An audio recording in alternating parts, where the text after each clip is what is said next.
پھوپھیاں، ہمارے رسول صلی اللہ علیہ وسلم کے پاس 6 پھوپھیاں تھیں. پھوپھی کہتے ہیں باپ کی بہن کو. Number 1 Arwa, number 2 Barrah, number 3 Umaimah, number 4 Safiyyah, number 5 Atikah, number 6 Bayda. انہی کو ام حکیم کہتے ہیں. اروا ماں کا نام صفیہ بنت جندب ہے. برہ ماں کا نام فاطمہ بنت عمر بن عائز ہے. امیمہ ماں کا نام فاطمہ بنت عمر بن عائز ہے.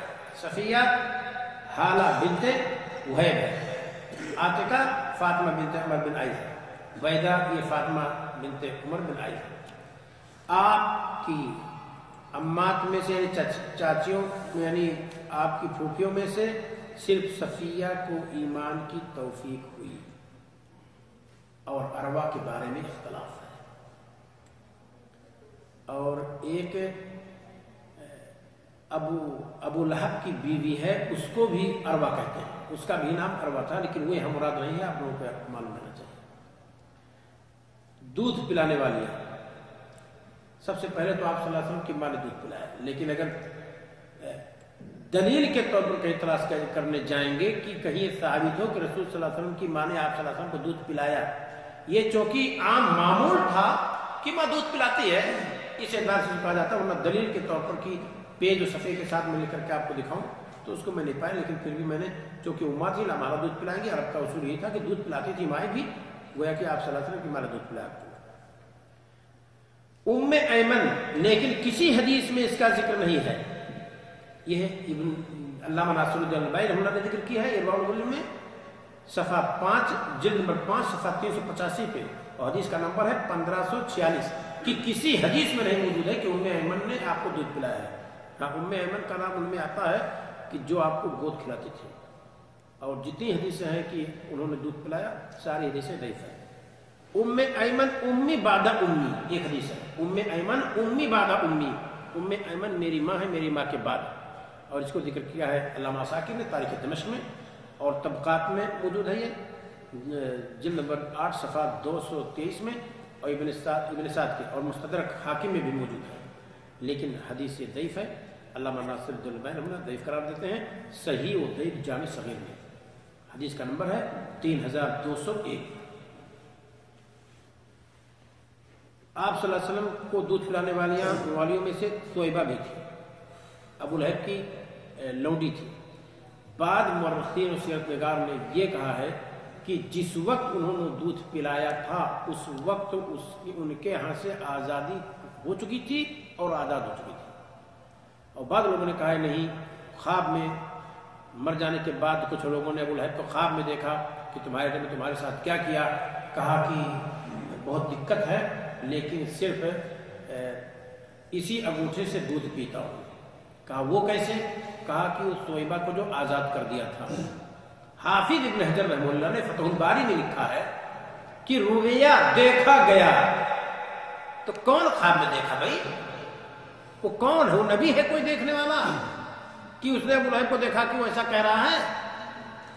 اور مرسل روایت ہے، لہذا اس کو جو لوگ تقریروں میں خوب جھوم جھوم کر برستے ہیں اور تقریر کرتے ہیں کہ دیکھیے رسول اکرم صلی اللہ علیہ وسلم کی پیدائش کے خوشی میں ابو لہب جیسے کافر نے ایسا کیا تو اس کے لیے یہ ہو گیا، تو مسلمان اگر صرف کرے گا تو کیوں نہیں ہوگا؟ لہذا عید میلاد النبی کے نام پہ خوب زیادہ پکوان پکاؤ اور صرف کرو، فقراء و مساکین کو کھلاؤ. اسی روایت سے دلیل پکڑتے اب بے سر اٹھتا ہے، اس کی کوئی تحقیق نہیں. حافظ ابن حجر رحمہ اللہ نے سب سے پہلے یہی بات کہی ہے کہ دیکھا گیا خواب میں. ذرا اس کو تو لاؤ کس نے دیکھا یہ خواب. اور اس کے بعد سند کے اعتبار سے دیکھیں گے تو یہ مرسل روایت ہے، اس پر عمل نہیں ہو سکتا کیونکہ مرسل روایت منقطع مانی جاتی ہے اور ضعیف حدیثوں میں سے ہے.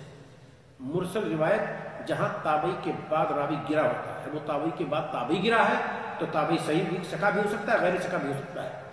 تابعی کے بعد اگر یہ پتہ چل جائے کہ صحابی ہی گرا ہے تب تو روایت قبول کر لیں گے. لیکن تابعی کے بعد اگر یہ نہیں پتا ہے، کیونکہ تابعی کی روایت تابعی سے ہوتی ہے اور تابعی کی روایت تابعی سے ہوتی ہے تو تابعی ثقہ اور غیر ثقہ دونوں ہوتے ہیں، لہذا یہ ثابت نہیں ہو سکا کہ راوی ثقہ ہے، لہذا یہ روایت ضعیف ہے. تو اس کو کوئی صحیح بھی نہ تسلیم کرے. اور جن کے ہاں آپ صلی اللہ علیہ وسلم بکری چراتے تھے، حلیمہ سعدیہ، ان کا دودھ بھی آپ صلی اللہ علیہ وسلم نے پیا ہے، وہی زیادہ مشہور ہے۔ آپ صلی اللہ علیہ وسلم کی اولاد ہے، آپ صلی اللہ علیہ وسلم کی اولاد 7 تھی، بیٹے کل 3 تھے، بعض لوگوں نے 4 ذکر کیا ہے، لیکن صحیح یہی ہے کہ صرف 3 ہی تھے، 4 بیٹے نہیں تھے۔ نمبر 1 قاسم، آپ کی نرینہ اولاد میں سب سے بڑے ہیں قاسم، اور انہی کی طرف نسبت کر کے آپ صلی اللہ علیہ وسلم کو کہتے تھے ابو القاسم، بڑے لڑکے کی طرف نسبت کر کے کنیت رکھی جاتی ہے۔ ویسے بسا اوقات لوگ اپنے عام بچوں کے نام اپنی کنیت رکھ لیتے ہیں، اور ایسا بھی ثابت ہے، عثمان رضی اللہ تعالیٰ عنہ کو ابو عبداللہ اور ابو عمر دونوں کہتے ہیں، تو بہت سارے لوگوں نے اپنی 2 3 کنیتیں رکھی ہیں۔ قاسم آپ صلی اللہ علیہ وسلم کی سب سے بڑی اولاد ہے نرینہ، انہی کے نام سے آپ کی کنیت ابو القاسم ہے، اور اس بات کو الاصابہ فی تمییز الصحابہ ابن حجر رحمہ اللہ نے ذکر کیا ہے، جلد نمبر 5 صفحہ 271 پہ، زاد المعاد میں ابن قیم الجوزیہ رحمہ اللہ نے ذکر کیا ہے، جلد نمبر 1 صفحہ 74 پہ۔ زمانے جاہلیت میں وہ پیدا ہوئے قاسم، اور اسی میں وفات ہوئی، یعنی آپ صلی اللہ علیہ وسلم پر بھی نبوت نہیں آئی تھی، اس وقت ان کا انتقال ہو گیا، اور یہ روایت کی عمر کی اس منزل میں داخل ہو چکے تھے جس میں انہوں نے سواری کی، تیز رفتار اونٹنی پر سفر کیا، درست نہیں ہے، اتنے بڑے نہیں ہوئے تھے، بچپن میں انتقال ہو گیا۔ دوسرے بیٹا ہے عبداللہ، ولادت آپ صلی اللہ علیہ وسلم کے نبی ہونے کے بعد ہوئی، اور اس کو ذکر کیا ہے انساب الاشراف میں، جلد نمبر 1 صفحہ 180۔ ماں ان کی خدیجہ الکبریٰ ہے، اور قاسم کی ماں بھی خدیجہ الکبریٰ ہے رضی اللہ تعالیٰ عنہ۔ لقب طیب اور طاہر ہے، یہی غلطی ہوئی ہے لوگوں سے، یہ جو عبداللہ آپ صلی اللہ علیہ وسلم کے بیٹے ہیں، انہی کا لقب اب طاہر ہے اور طیب بھی ہے۔ بقول مصعب زبیری، اس لقب سے منقب اس وجہ سے کیا گیا کہ نبوت کے بعد پیدا ہوئے تھے، طیب طاہر اس میں سے کہا گیا ان کو، حالانکہ اس لقب کی یہ کوئی شرعی توضیح نہیں ہے۔ سنا آپ نے، کچھ لوگوں نے لکھ دیا ہے کہ عبداللہ کا لقب جو طیب طاہر تھا آپ صلی اللہ علیہ وسلم کے بیٹے عبداللہ کا، وہ اس وجہ سے کہ نبوت کے بعد، یعنی جب آپ نبی ہو گئے تب پیدا ہوئے، تو گویا کہ پاک تھے، تب طیب اور طاہر رکھا گیا۔ یہ غلط ہے۔ کیوں غلط ہے؟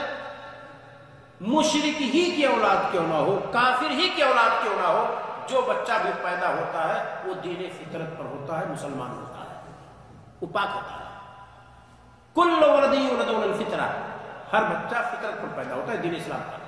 فابواہ، پھر اس کے والدین، یہودانہ او ینصرانہ او یمجسانہ، پھر اس کے ماں باپ اس کو یا تو یہودی بنا دیتے ہیں یا تو نصرانی بنا دیتے ہیں، اور یا تو اسے مجوسی بنا دیتے ہیں، ورنہ دین اسلام ہی پر بچہ پیدا ہوتا ہے۔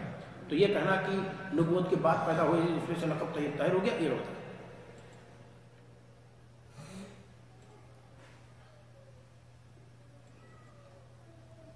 آپ صلی اللہ علیہ وسلم کی تیسری نرینہ اولاد ابراہیم، بقول انس بن مالک، اپنے بیٹے ابراہیم کا آپ صلی اللہ علیہ وسلم نے بوسہ لیا، یہ صحیح بخاری کے اندر موجود ہے کتاب الادب میں۔ اسی روایت سے میں نے ثابت کیا کہ آپ کے بیٹے ابراہیم تھے، ایام رضاعت ہی میں فوت ہو گئے تھے۔ اللہ کے رسول صلی اللہ علیہ وسلم سے مذکور ہے مات صغیرن، اور یہ بچپن میں انتقال کر گئے۔ آپ صلی اللہ علیہ وسلم نے دوسری حدیث میں فرمایا انا لہ مرضع فی الجنہ، اس بچے کے لیے جنت میں دودھ پلانے والی ہے، اور اسے صحیح بخاری میں کتاب الجنائز میں امام بخاری رحمہ اللہ نے ذکر کیا ہے، باب ما قیل فی اولاد المسلمین، مسلمانوں کے بچوں کے بارے میں جو کہا گیا اس کا بیان، حدیث کا نمبر ہے 1382۔ تو یہ اللہ کے رسول صلی اللہ علیہ وسلم کے 3 نرینہ اولاد تھے، اور اس کو مرات الجنان و عبرۃ الاقدام فی معرفت حوادث الزمان، جلد نمبر 1 صفحہ 50 میں موجود ہے۔ اور یہ اللہ کے رسول صلی اللہ علیہ وسلم کی 7 اولاد، 3 نرینہ اور 4 لڑکیاں آپ صلی اللہ علیہ وسلم کے پاس موجود تھیں، اور بچیاں ساری آپ صلی اللہ علیہ وسلم کی اسلام پر انتقال ہو گیا، سب کو اسلام کی توفیق۔ اور آپ صلی اللہ علیہ وسلم کے بیٹے ابراہیم، ان کا انتقال مدینہ میں ہوا تھا، جن کے انتقال کے وقت سورج گرہن لگا ہوا تھا، تو لوگوں نے کہا کہ آج بہت بڑا حادثہ پیش آیا ہے، اور اس وجہ سے ایسا ہو گیا۔ وہ کیا کہ نبی صلی اللہ علیہ وسلم کے بیٹے کا انتقال ہوا تو سورج بھی گویا کہ ماتم منا رہا ہے، ماتم ہو رہا ہے۔ حالانکہ ہمارے رسول صلی اللہ علیہ وسلم نے جب اس کو سنا